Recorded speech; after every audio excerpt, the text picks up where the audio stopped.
Hello everyone. आज हम अपना क्लास 8 का सेकंड चैप्टर सूक्ष्म जीव मित्र एवं शत्रु ही कंटिन्यू करेंगे। हम पिछले लेक्चर में सूक्ष्म जीव की परिभाषा और इनकी श्रेणियां डिस्कस कर चुके हैं। एक बार हल्का सा रिकैप कर लेते हैं कि 4 मुख्य वर्ग जीवाणु, कवक, प्रोटोजोआ और शैवाल।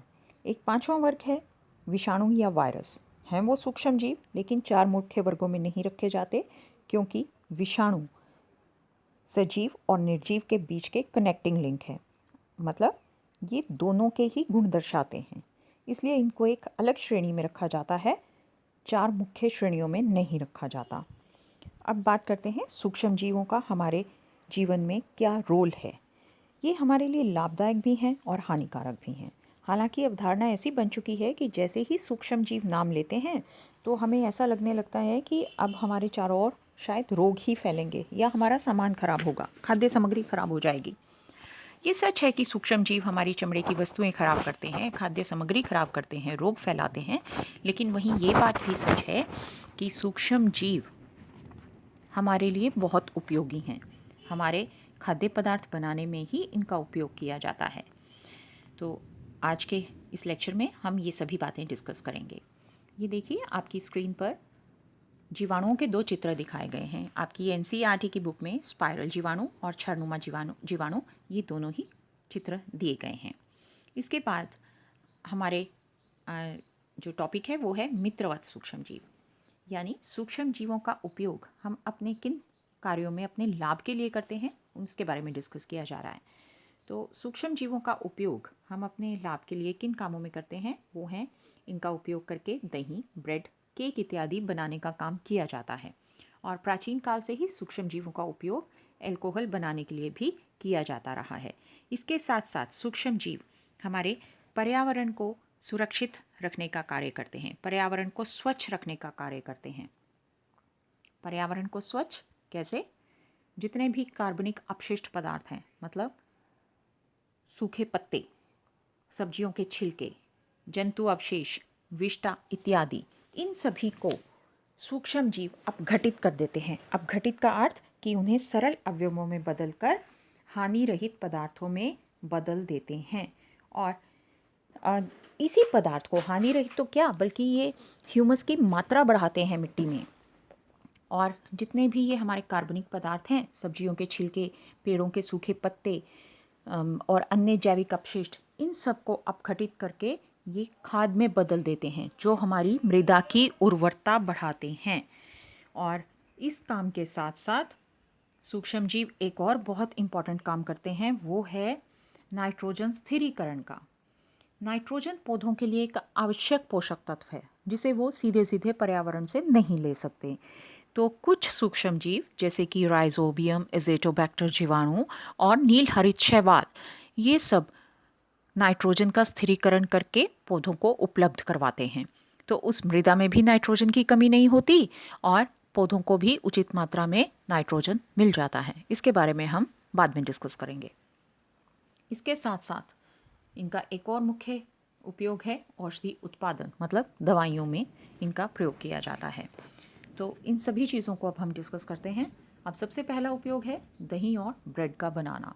स्टार्ट में ही हमने बात की कि दही बनाने के लिए सूक्ष्म जीवों का उपयोग किया जाता है। आपको क्लास 7 में भी पढ़ाया गया कि जीवाणु दूध को दही में बदल देते हैं। अब दही बनाने की प्रक्रिया आप सब ने अपने घरों में देखी होगी कि थोड़ा सा गर्म दूध लेकर उसमें दही डाल दिया जाता है और कुछ समय के बाद वो गुनगुना दूध, जिसमें थोड़ा सा दही मिलाया, वो बन जाता है दही। अब इस प्रक्रिया को आप खुद भी करके देख सकते हैं। कैसे? इसे आप ऐसे समझें कि आप कोई एक जैसे 3 बर्तन ले लीजिए, कोई छोटी कटोरी या जो भी आपको आसानी से उपलब्ध हो, और इन तीनों में आपने लेना क्या है? दूध। लेकिन दूध का तापमान अलग अलग रखना है। पहले बर्तन में आप रखेंगे ठंडा दूध, दूसरे में आप रखेंगे गर्म दूध और तीसरे में रखेंगे आप गुनगुना दूध। गुनगुना मतलब ना वो बहुत गर्म और ना बहुत ठंडा। और अब आपने थोड़ा सा दही लेना है, 1 चम्मच, आधा चम्मच, जो भी आपको आसानी से अवेलेबल हो, और आपने कितनी दूध की मात्रा ली है उस पर डिपेंड करता है। तो आप पहले बर्तन में जिसमें ठंडा दूध लिया, दही मिला दें। दूसरा बर्तन जिसमें गर्म दूध लिया, इसमें दही बिल्कुल नहीं मिलाना। और तीसरा बर्तन जिसमें आपने गुनगुना दूध लिया है, इसमें भी थोड़ा सा दही मिला देना है। और अब इन तीनों बर्तनों को आप कुछ घंटों के लिए एक गर्म स्थान पर रख दें। कुछ समय के बाद आप देखेंगे, मौसम के ऊपर डिपेंड करता है, 4 से 6 घंटों के बीच में, और आपने कितनी क्वांटिटी में लिया है ये सब कुछ, तो आपने इसके ऊपर डिपेंड करता है। उसके बाद जब आप देखेंगे तो आपको क्या मिलेगा कि क्या इन तीनों बर्तनों में दही जमा है? नहीं, ना तो वो है पहले में, ना दूसरे में। दही आपको मिलेगा तीसरे कंटेनर में। अब इसका क्या कारण है? पहले में आपने लिया था ठंडा दूध, तो उन्हें उचित तापमान नहीं मिला। दूसरे में आपने दही नहीं डाला, और तीसरे में उचित तापमान भी था और थोड़ा सा दही भी, जिसमें उपस्थित जीवाणुओं ने उचित तापमान मिलते ही वृद्धि कर ली और सारे दूध को दही में बदल दिया। तो उचित परिस्थितियां मिलते ही जीवाणु वृद्धि कर लेते हैं। और ये कौन से जीवाणु थे? ये जीवाणु थे हमारे लैक्टोबैसिलस। तो ये लैक्टोबैसिलस जीवाणु है जो दूध को दही में बदलने का कार्य कर देता है। इसके अलावा जीवाणु पनीर, अचार और अन्य खाद्य पदार्थ बनाने में भी सहायता करते हैं, जैसे कि इडली, भटूरे, इन सब में हम दही का उपयोग करते हैं। या इसके अलावा जो हमारी बेकरी प्रोडक्ट्स हैं, केक्स, पेस्ट्री, ब्रेड इत्यादि, इन्हें बनाने के लिए ईस्ट का उपयोग किया जाता है। अब ईस्ट का उपयोग करके किण्वन करवाया जाता है। किण्वन क्रिया या ईस्ट का उपयोग कैसे करते हैं, अब इसे समझते हैं। आपका नेक्स्ट क्रियाकलाप इसी से जुड़ा हुआ है। तो उसके लिए एक बर्तन में आधा किलोग्राम आटा या मैदा, आधा किलोग्राम लेकर उसमें थोड़ी सी चीनी मिलाकर गर्म जल से उसे गूंथ लिया। अब इसको ये आटा, मैदा, चीनी और गर्म जल, इसके साथ साथ इसमें और क्या मिलाना है वो ज़रूरी है बात समझनी। वो हम मिलाएंगे उसमें एक चुटकी भर, मतलब थोड़ी सी मात्रा में ईस्ट पाउडर। ये सब मिलाकर इस आटे को गूंथना है और 2 घंटे के लिए रख दें। उसके बाद आप देखेंगे कि आटा फूल गया, मैदा उठ गया, फूल गया। अब ये ऐसा क्यों हुआ? देखिए, आपको डायग्राम में दोनों चीज़ों का अंतर दिखाई दे रहा है।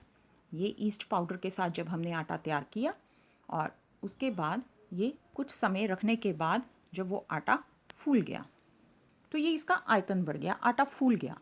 इसी का उपयोग करके केक्स, पेस्ट्रीज़ इत्यादि बनाई जाती हैं, सभी बेकरी प्रोडक्ट्स।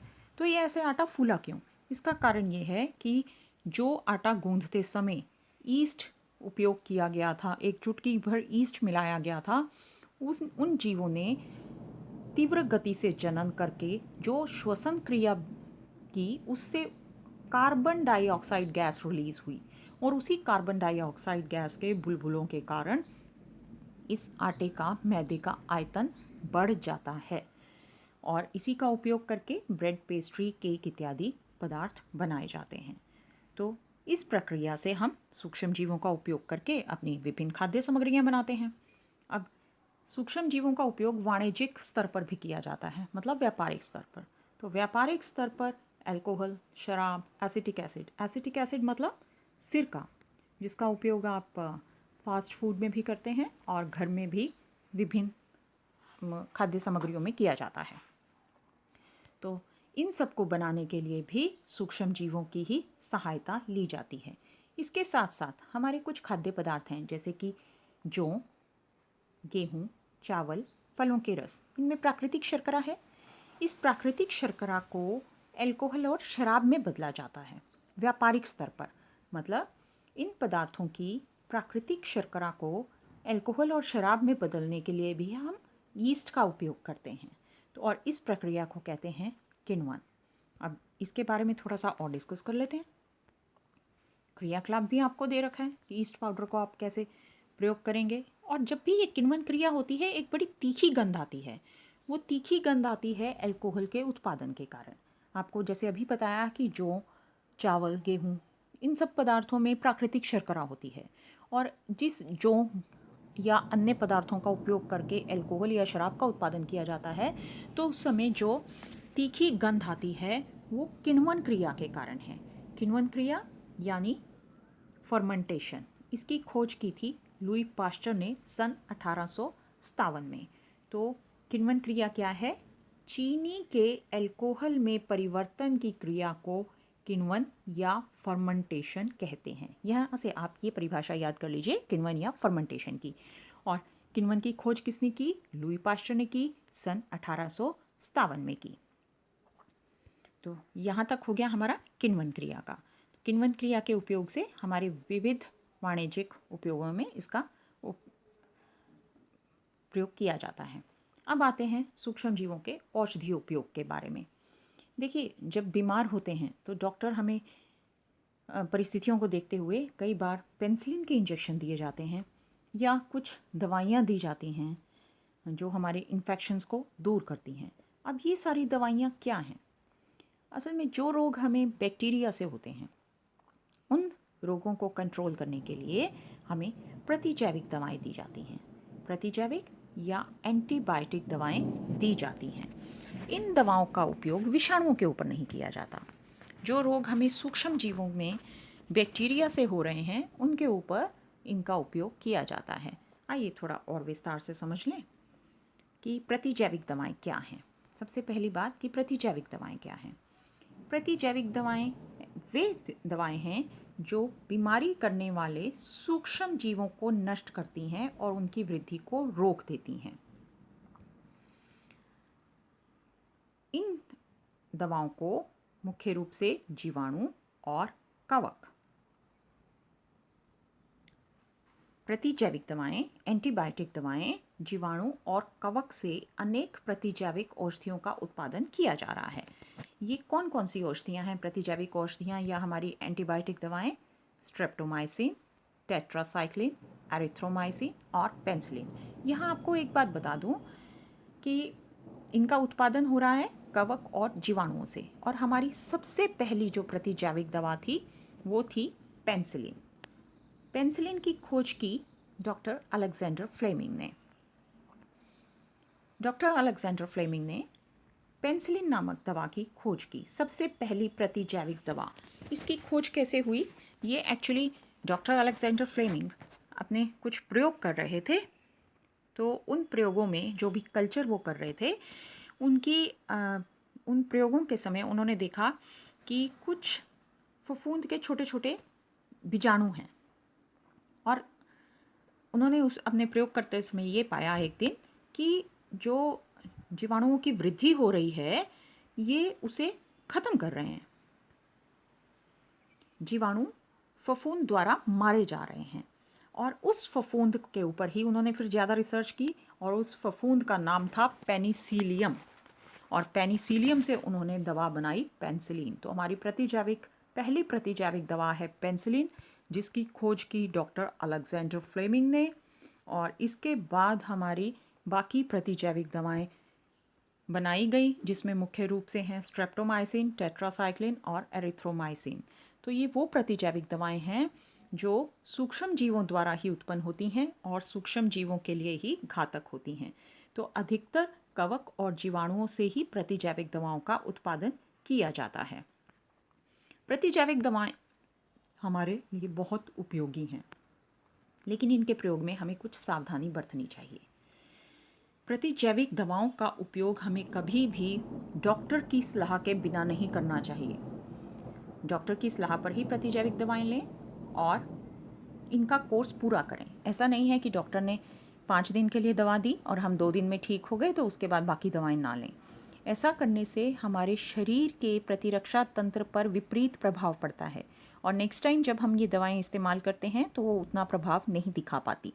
इसलिए हमें कभी भी इन दवाओं का अपने आप उपयोग नहीं करना चाहिए और जब भी इनका उपयोग करें डॉक्टरी सलाह पर करें और पूरा कोर्स करें। अब एक मेन बात कि ये दवाएं, जैसे हमने पहले भी बात की कि प्रतिजैविक दवाएं बैक्टीरियल और कुछ और सूक्ष्म जीवों के लिए तो उपयोग की जाती हैं, लेकिन विषाणुओं के लिए बिल्कुल भी उपयोग नहीं की जाती। यही कारण है कि सर्दी, जुकाम, फ्लू इत्यादि में प्रतिजैविक दवाओं का इस्तेमाल नहीं किया जाता, क्योंकि ये एंटीबैक्टीरियल हैं, एंटीवायरल नहीं हैं। और इन प्रतिजैविक दवाओं का उपयोग ये नहीं है कि केवल मनुष्यों पर ही किया जाता है, इसे पशु आहार में भी प्रयोग किया जाता है। कुक्कुट आहार में भी प्रतिजैविक दवाएं मिलाई जाती हैं। और यहाँ तक कि जैसे एपीकल्चर होता है, मधुमक्खी पालन, तो उसमें भी जब मधुमक्खियों में कुछ इन्फेक्शंस फैलते हैं वहाँ पर भी इनका स्प्रे किया जाता है। तो प्रतिजैविक दवाएं सभी जीवों को लाभ पहुँचा रही हैं। अब उसके बाद बात आती है वैक्सीनेशन की। वैक्सीन या टीका। टीका सुनते ही सभी के माइंड में क्या आता है? एक सुई जो आपको कुछ दवाई आपके शरीर में इंजेक्ट कर देती है। बहुत ज़रूरी हैं ये वैक्सीन्स भी विभिन्न बीमारियों के लिए। तो क्या है ये वैक्सीन? ये वैक्सीन एक्चुअली कुछ ऐसा रासायनिक पदार्थ होता है जो हमारे शरीर में डाल दिया जाता है और हमारे शरीर के प्रतिरक्षा तंत्र को मजबूत करता है, हमारे शरीर में प्रतिरक्षी उत्पन्न करता है। एक्चुअली जब भी हमारे शरीर में कोई रोगाणु प्रवेश करता है तो हमारे शरीर का प्रतिरक्षी तंत्र में, हमारे ब्लड में वाइट ब्लड सेल्स पाए जाते हैं जिन्हें हम शरीर के सैनिक कहते हैं, और ये तुरंत अपनी संख्या में वृद्धि करके रोगाणुओं को नष्ट कर देते हैं। लेकिन अगर हमारा प्रतिरक्षी तंत्र कमज़ोर पड़ गया तो रोगाणु संख्या में ज़्यादा वृद्धि कर जाते हैं और हमें वो रोग पनप जाता है। तो हमारे शरीर के प्रतिरक्षी तंत्र में कुछ इस प्रकार का सिस्टम है कि अगर एक बार वो किसी रोगाणु को नष्ट करने के लिए एंटीबॉडीज़ बना लें तो उस रोग से हमारी लंबे समय के लिए या कुछ रोगों में लाइफ लॉन्ग सुरक्षा हो सकती है। तो उस कुछ रोगों से बचाव के लिए ही हमारे शरीर में उस वैक्सीनेशन या टीके द्वारा ऐसे रोगाणु जो मृत या अनअभिक्रियाशील हैं, ऐसे कुछ कोशिकाएं हमारे शरीर में प्रवेश करवा दी जाती हैं ताकि उस रोग कारक जीवाणु से लड़ने के लिए हमारा शरीर प्रतिरक्षी उत्पन्न कर ले। और जैसे ही अगर वो रोगाणु हमारे शरीर में प्रवेश करते हैं लाइफ में किसी भी टाइम, तो हमारा शरीर के वो एंटीबॉडीज़ उसे पहचान कर नष्ट कर दें और हमारी सदा के लिए सुरक्षा हो जाए उस रोग से। तो इस पर्पज़ को पूरा करने के लिए ही वैक्सीन्स का उपयोग किया जाता है। वैक्सीन्स आपको पता है विभिन्न रोगों में दिए जाते हैं। आजकल मुख्य रूप से जिन रोगों को रोका गया है वैक्सीनेशन से वो हैं हैज़ा, क्षय रोग, चेचक और हेपेटाइटिस। इन्हें वैक्सीन द्वारा रोका जाता है। और वैक्सीनेशन की खोज, मतलब सबसे पहला वैक्सीन तैयार किसने किया? डॉक्टर एडवर्ड जेनर ने 1798 में चेचक के टीके की खोज की थी। और चेचक की बीमारी जो एक महामारी का रूप ले चुकी थी, डॉक्टर एडवर्ड जेनर द्वारा खोज किए गए टीके से ही उसका उपचार हो पाया। बचपन में ही बहुत से रोगों की सुरक्षा के लिए वैक्सीन दे दिए जाते हैं। तो अब आप समझ गए कि इन वैक्सीन्स को लेना हमें लाइफ लॉन्ग, पूरी उम्र के लिए बहुत से रोगों से सुरक्षा प्रदान करता है। वैक्सीन्स नॉर्मली इंजेक्ट किए जाते हैं, शरीर में सुई द्वारा वो रासायनिक पदार्थ दिए जाते हैं। लेकिन एक वैक्सीन ऐसा भी है जो मुंह से दिया जाता है। वो वैक्सीन है पोलियो में जो दवा पिलाई जाती है बच्चों को, जो पोलियो से बचाव के लिए बच्चों को दवा पिलाई जाती है, मुंह से 2 बूंद पोलियो की दवा दी जाती है, वो है हमारा ओरल पोलियो वैक्सीन, OPV। हालांकि कुछ देशों में इसका उपयोग भी बाकी टीकों की तरह ही सुई से इंजेक्ट करके किया जाता है। हमारे देश में अभी इसी का चलन है, OPV, ओरल पोलियो वैक्सीन, मुंह द्वारा दिया जाने वाला टीका जो हमें पोलियो से बचाता है। तो पल्स पोलियोकरण में पोलियो ड्रॉप्स के बारे में आपको जानकारी समय समय पर मिलती ही रहती है। इसी प्रकार जब चेचक से बचाव के लिए भी अभियान चलाया गया, इंजेक्शन्स दिए गए, तभी चेचक का उन्मूलन हो पाया था। तो इस प्रकार सूक्ष्म जीव टीकों के माध्यम से या औषधियों के माध्यम से हमारी विभिन्न रोगों से रक्षा करते हैं। इसके साथ साथ मिट्टी की उर्वरता बढ़ाने में इनका बहुत इम्पॉर्टेंट रोल है। जीवाणु और नील हरे शैवाल वायुमंडलीय नाइट्रोजन का स्थिरीकरण कर देते हैं। जैसे आपको पहले ही बताया कि ये वायु में नाइट्रोजन गैस 78% है और उसे पौधे सीधे सीधे नहीं ले सकते, लेकिन पौधों के लिए आवश्यक पोषक तत्व है नाइट्रोजन, और वो उसे विलय रूप में ही ले सकते हैं, घुले हुए रूप में। और उस घुले हुए रूप में बदलने का कार्य करते हैं कुछ सूक्ष्म जीव। और वे सूक्ष्म जीव हैं जीवाणु और नीले हरे शैवाल। तो ये वायुमंडल की नाइट्रोजन को नाइट्रेट में बदल देते हैं और मिट्टी की उर्वरता को बढ़ा देते हैं। इस प्रक्रिया को हम नाइट्रोजन स्थिरीकरण कहते हैं और ऐसे जीवों को कहते हैं जैविक नाइट्रोजन स्थिरीकारक, जो प्रायः फलीदार पौधों की जड़ों में पाए जाते हैं। तो यहाँ तक आपको पता लग गया कि सूक्ष्म जीवों से हमें क्या क्या लाभ हैं। आज हम इतना ही करेंगे, बाकी नेक्स्ट लेक्चर में। Okay, study well.